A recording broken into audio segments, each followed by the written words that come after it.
हमरा से कुछ कहत रहली हो का अपने ठीक है बा हम पूछनी हो काते अरे गुंडा पे कौन ते फौकाता रे बोल अरे कोनो मिजाज में रहलो काता रे के बोलो न बोलो हमारा में अरे कौन चुप लागला कहतरी कि साउथ के हीरो वाला लोग रखेला साउथ के हीरो वाला लोग रखेला यार हमारा के बंदूक रखेला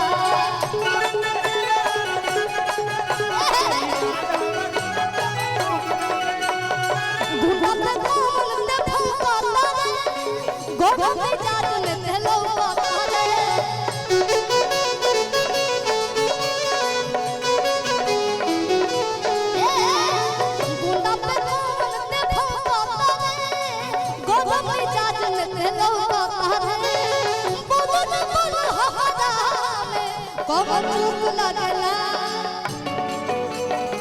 साउथ के हीरो वाला लूक रखेला यार हमारा के बंदूक रखेला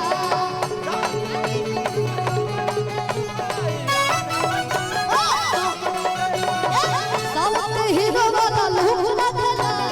यार हमारा के बंदूक रखेला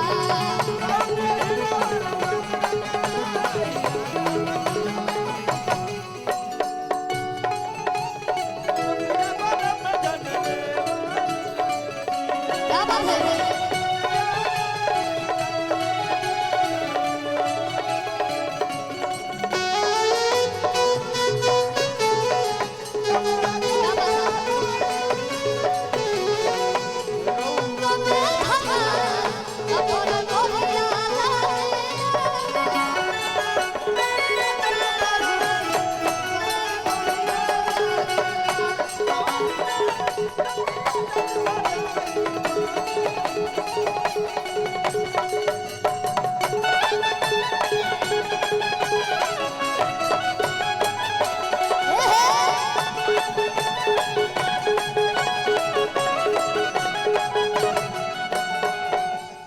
एक लाइन गाए हो कि गोरखपुर गया छपरा में कि गली गाजीपुर गोंडा लखनऊ में अब कौन सवाल नहीं मिला मिला मिला मिला मिला सब लोग गाना सुन ले भाई सब लोग शांत बा हाँ तो बोलिए आप लोग जवाब दीजिए तने हल्ला क के बताओ लोग यार कि गोरखपुर गया छपरा में कि गली गाजीपुर गोंडा लखनऊ में अब कौन सवाल नहीं मिला मिला मिला मिला मिला सुनो अब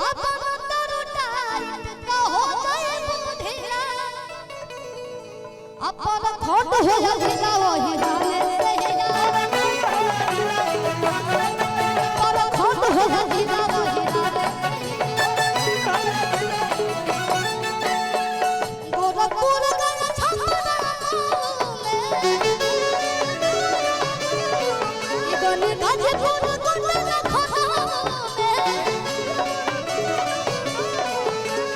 कौन सवाल नहीं मिला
चले के बाद छोटा छोटा टुकड़ा रहे हो एगो रे गाना बा एगो